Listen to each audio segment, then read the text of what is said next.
이번에는 국내 투자자들이 가장 많이 보유하고 있고 또 가장 많은 관심을 가지고 있는 개별 종목들 중에서 애플, 테슬라에 의해서 엔비디아를 봅니다.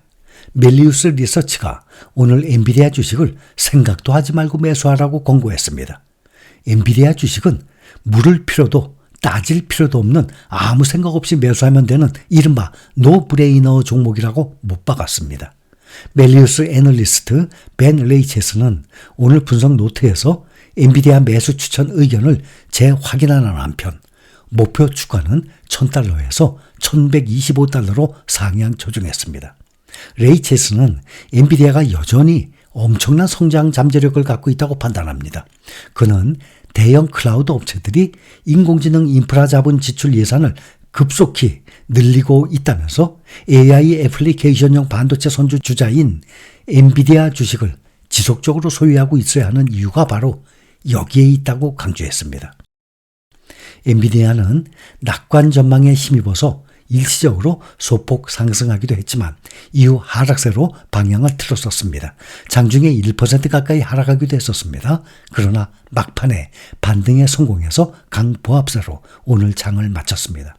레이체스는 AI 클라우드 업체들이 엔비디아 반도체 확보에 혈안이 있댔다면서 이는 일종의 골드러시라고 평가를 했습니다. 그는 대형 클라우드 업체들은 엔비디아 그래픽 반도체 GPU 수요에 기초라면서 이들이 수요 확대가 엔비디아에는 노다지가 될 것이라고 전망했습니다.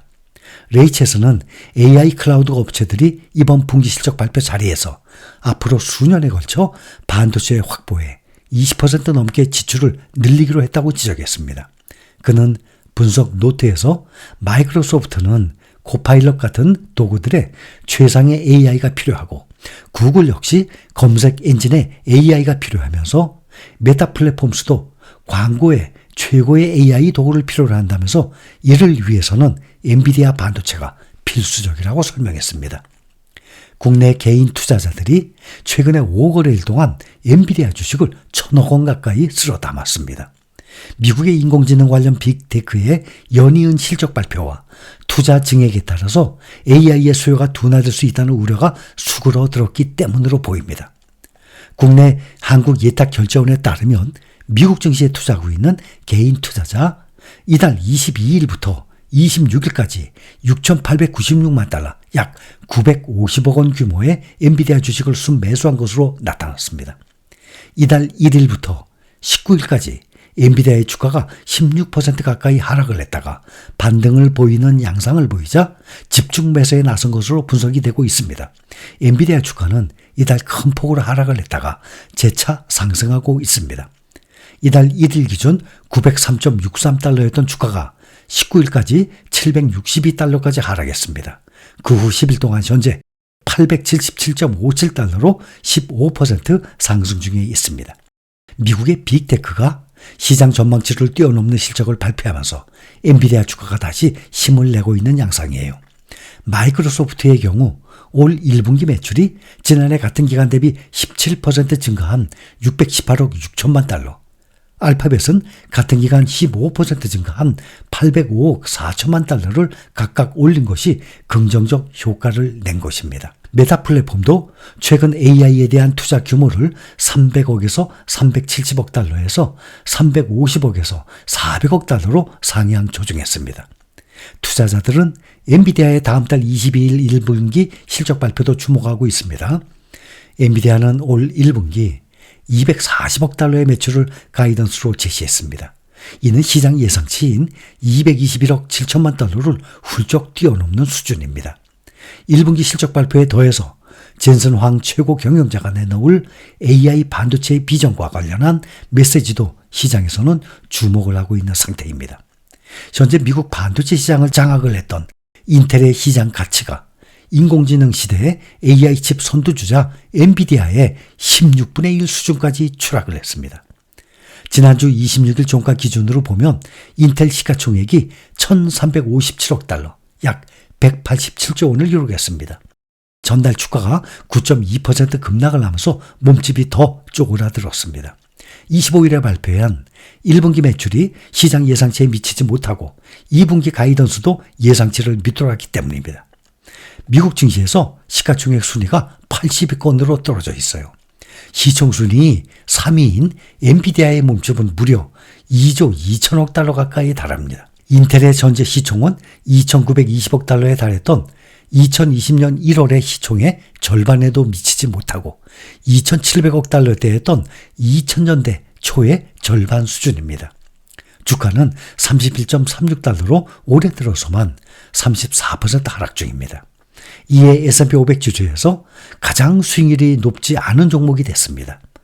당초 컴퓨터에 들어가는 중앙처리장치 CPU를 개발해온 인텔은 PC 보급 확대와 함께 1980에서 90년대 실리콘밸리의 거물이 됐습니다.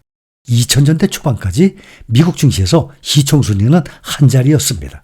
그러나 더 작고 더 빠른 칩을 제조하는 경쟁에서 삼성이나 대만의 파운드리 업체 TSMC에 따라잡혔고 수년 전부터 CPU를 대신한 그래픽 처리 장치 GPU가 주목을 받으면서 입지는 더욱 좁아졌습니다. 미국에서 가장 크고 가치 있는 칩 회사였던 인텔이 최근 몇 년간 1년의 헛발질로 수많은 라이벌에게 추월을 당했습니다. 인텔이 2007년 아이폰 출시로 시작된 모바일 칩 붐을 놓친 것입니다. 애플이 처음 아이폰을 개발할 당시 최고 경영자였던 스티브 잡스가 전 인텔 CEO 폴 오텔리네를 찾아갔지만 딜은 성사되지 않으면서 인텔로서는 기회를 놓쳤던 것입니다. 5년 만에 애플은 수억 개의 아이폰을 출하하기 시작했고 2010년 안드로이드 폰을 포함한 전체 스마트폰 출하량은 PC 출하량을 넘어섰습니다. 인텔이 AI 붐에서도 빠져 있습니다. CPU 대신 GPU가 주목받고 있는 가운데 GPU가 AI를 훈련하는 데에도 더 효과적인 것으로 드러나면서 인텔의 칩은 외면받게 됐습니다.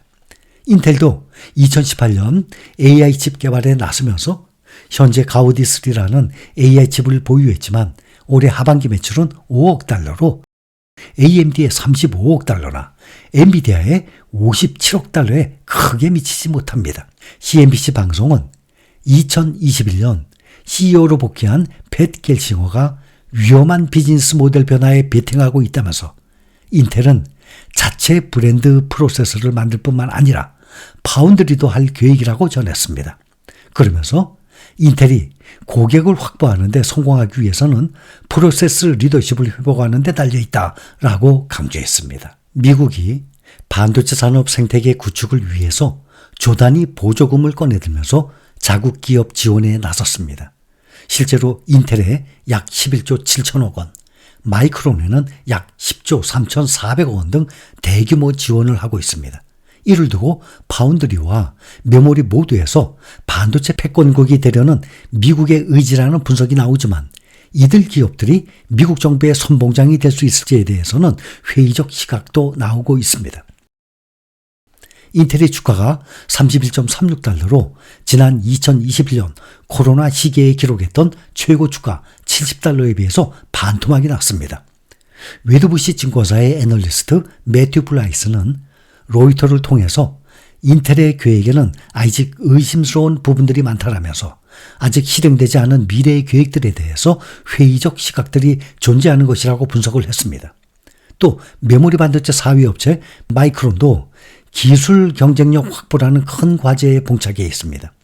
우선 마이크론은 삼성전자, SK하이닉스에 이어서 메모리 반도체 시장 만년 3위를 벗어나지 못하고 있습니다. 그간 생산 능력 역시 삼성전자와 SK하이닉스에 크게 뒤처져 있다는 평가가 많았습니다. 게다가 마이크론은 메모리 픽3 업체 중 유일하게 첨단 DRAM 공정의 필수 장비인 극자외선 노광 설비를 갖추지 않고 HBM을 생산하고 있어서 수율이 낮다는 문제가 있습니다. 생산 비용이 비싸면 제품 가격이 상승하는 문제가 발생합니다. 또 미국 본토에서 칩을 생산해 고정 비용 증가한다는 점도 해결 과제로 꼽히고 있습니다.